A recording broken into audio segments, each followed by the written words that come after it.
Nessa aula a gente vai aprofundar um pouco mais sobre esses dois caminhos da ansiedade no cérebro, tanto no córtex quanto na amígdala. Quando a gente pede para alguém imaginar o cérebro, imediatamente vem aquela imagem acinzentada, enrugada. Essa camada externa do cérebro é o que a gente chama de córtex. Quando a gente pensa nas habilidades mais complexas que o ser humano é capaz de fazer, geralmente a gente está fazendo referência a atividades que são geradas pelo córtex. Então, quando eu olho alguma coisa, eu penso algo sobre aquilo que eu vejo.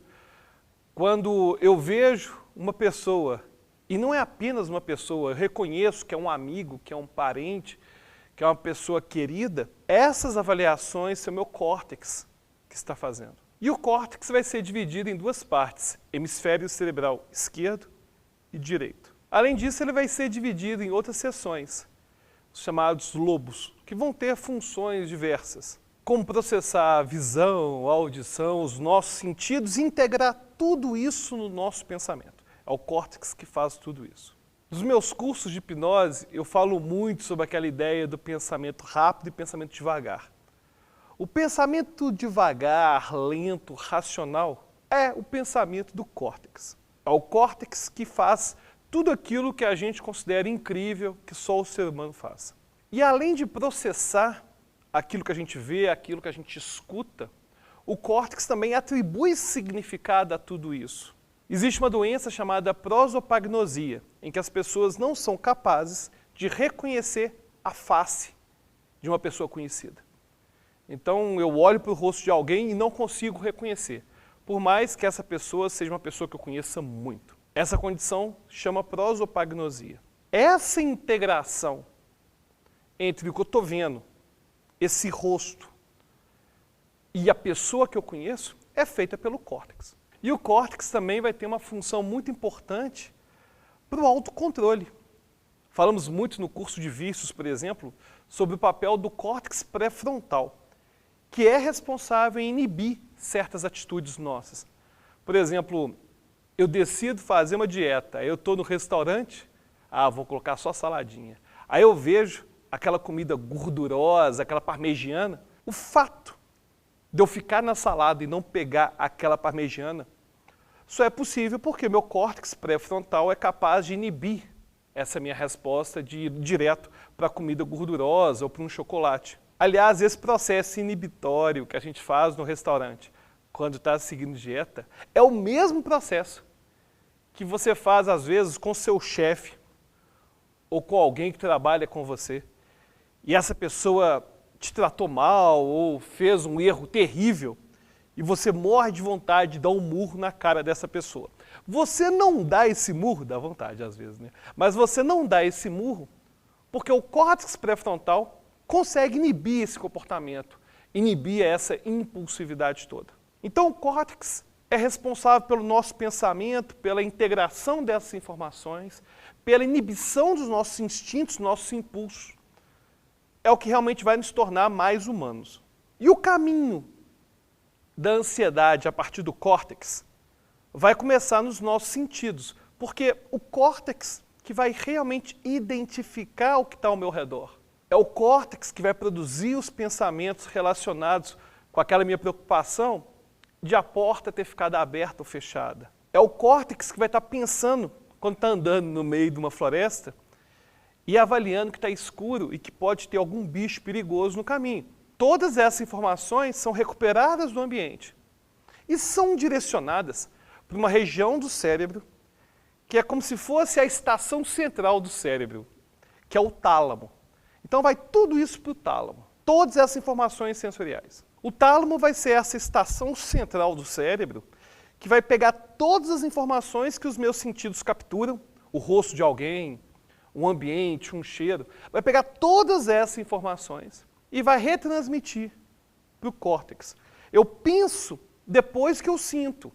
Então, os meus sentidos estão lá capturando essas informações todas, transmite para o tálamo e transmite para o córtex. Então, depois que essas informações chegam ao tálamo, ela vai ser redistribuída por todo o córtex, pelos lobos do cérebro, para serem realmente processadas. O segundo caminho da ansiedade vai ser o caminho da amígdala cerebral. Entender o papel do córtex na ansiedade é bem fácil, né? Porque a gente o tempo todo consegue identificar pensamentos obsessivos, pensamentos intrusivos que estão nos causando ansiedade. No entanto, a sensação da ansiedade, ela é sempre disparada pela amígdala, seja qual for a fonte dessa sensação. A amígdala está localizada perto do centro do cérebro. E é curioso porque a gente tem duas amígdalas, uma em cada hemisfério, mas o tempo todo a ciência se refere como se fosse uma só, a amígdala, em vez de as amígdalas. E vamos continuar então falando no singular, a amígdala. Se você quiser estimar onde fica, por exemplo, cada amígdala, basta você imaginar uma interseção, por exemplo, sei lá, imagina um fecho saindo aqui em direção ao meu olho e um outro saindo aqui, ó, em direção ao ouvido. O encontro dos dois vai ser no ponto onde está a minha amígdala cerebral direita. Claro que aí eu vou ter a outra, que é do lado esquerdo. Esse nome amígdala, ele tem origem numa palavra grega que significa amêndoa, porque ela realmente é pequenininha e parece uma amêndoa. A amígdala é fonte de muitas das nossas reações emocionais, sejam elas positivas ou negativas. É a amígdala que vai fazer você ficar com raiva quando você está no engarrafamento no trânsito, mas também é essa mesma amígdala que vai fazer você, num jantar com alguém, experimentar uma comida que vai te lembrar da comida da sua avó e vai disparar uma série de lembranças associadas à sua avó. É a amígdala que vai fazer tudo isso. A amígdala possui várias partes. Mas para falar dessa produção, desse medo, da ansiedade, vamos focar em duas delas, o núcleo lateral e o núcleo central. O núcleo lateral que recebe as informações dos seus sentidos. É como se fosse um policial, um segurança, um cão de guarda, que está o tempo todo monitorando o que seus sentidos veem no ambiente e preparados para te proteger. E é como se fosse um sistema de alarme mesmo. Existe uma conexão direta desse núcleo lateral da amígdala com o tálamo. Lembra que eu falei que o tálamo é a estação central que recebe as informações sensoriais? Então chegam as informações sensoriais no tálamo. Existe uma conexão direta, e é importante que você entenda isso, uma conexão direta entre esse tálamo, que é essa estação central, e o núcleo lateral da amígdala, sem passar pelo córtex. Por isso que quando eu tenho uma reação instintiva que me gera ansiedade, o pensamento nem faz ideia do que aconteceu. Provavelmente você já teve aquela experiência de colocar a sua mão numa chapa quente e você inclusive sente a dor bem depois que já tirou a mão. Porque essa dor vai ser interpretada pelo córtex. Mas a sensação de perigo, ela é instintiva.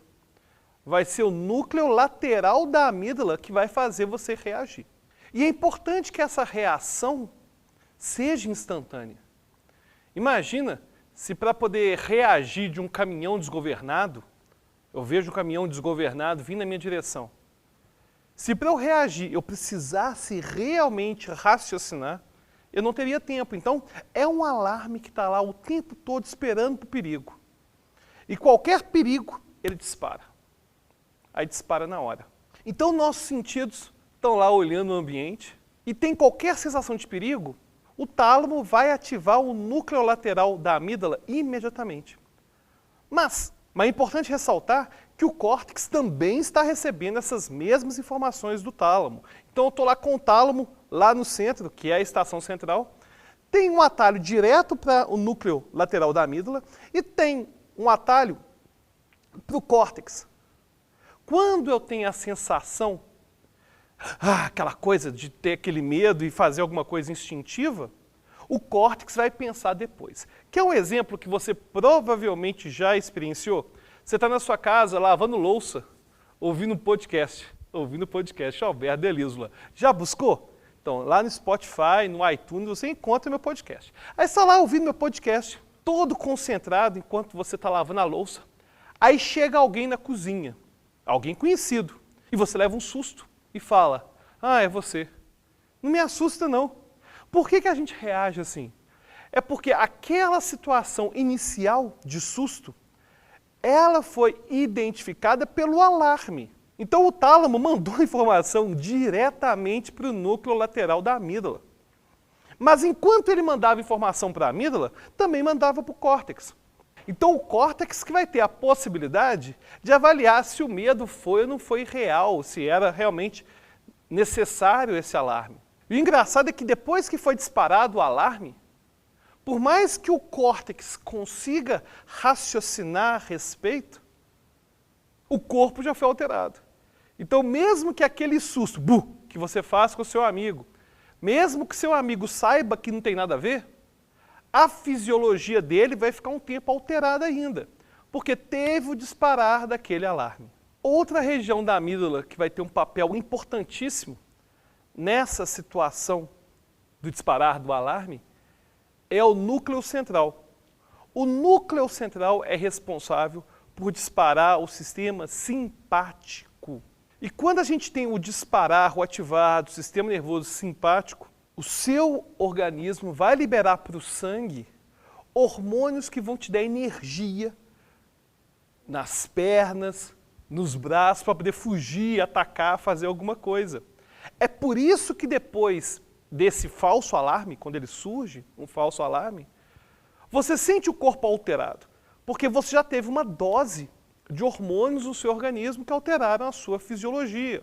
E essa conexão bem estreita do núcleo central da amígdala com o sistema nervoso simpático acaba dando muito controle da amígdala em relação ao nosso próprio corpo. O sistema nervoso simpático ele é composto por neurônios da medula espinhal que tem conexão com praticamente todos os sistemas orgânicos do corpo. E a gente vai ter uma série de respostas no nosso corpo que vão ser disparadas por esse sistema nervoso simpático. Já ouviu falar da pupila dilatando quando está apaixonado? Pois é, o sistema nervoso simpático que vai fazer isso. Então, enfim, vamos ter várias reações fisiológicas que vão ser disparadas pelo sistema nervoso simpático. Então, o papel do sistema nervoso simpático é lutar, fugir, e ele vai ser balanceado, contrabalanceado, pelo chamado sistema nervoso parasimpático, que nos permite descansar e digerir alimentos. E aí vai ter uma conexão, inclusive, com a hipnose não verbal, porque a hipnose não verbal é uma prática de estimulação sensorial que tem um objetivo, estimular a amígdala. E se eu consigo disparar a amígdala, é tensão mesmo, não é relaxamento. Hipnose não verbal é uma hiperestimulação que vai levar à tensão. E essa tensão favorece o surgimento de emoções. Por isso que a hipnose não verbal é tão associada a regressões. É porque é uma estimulação sensorial que acaba atingindo e estimulando a amígdala cerebral. No caso, inclusive, o sistema nervoso simpático. Então, numa situação de medo, de perigo, ainda que de falso perigo, né, o núcleo lateral vai mandar uma mensagem para o núcleo central da amígdala disparar o sistema nervoso simpático, para que o corpo esteja preparado para aquela situação de tensão. Se ele precisar lutar, se ele precisar fugir, ou até mesmo se ele precisar ficar congelado. São reações que vão ser disparadas pelo sistema nervoso simpático. E aí você vai entender que, na verdade, os dois caminhos para a ansiedade são, na verdade, caminhos definidos pelo tempo. O córtex sempre vai disparar depois. Se eu tiver uma situação de ansiedade que é identificada pelos sentidos, vai para o tálamo e tem uma sensação de perigo, esse tálamo vai disparar a amígdala imediatamente, sem passar pelo córtex. É por isso que a pessoa tem síndrome do pânico, muitas vezes sem conseguir explicar o motivo. Tem, às vezes, uma ansiedade generalizada. Está lá no churrasco, está tudo bem. E a pessoa tem uma sensação que começa a surgir, que é a ansiedade. Essa ansiedade vai surgir, essa síndrome do pânico vai surgir, porque por algum motivo o tálamo teve o alarme disparado e ativou a amígdala.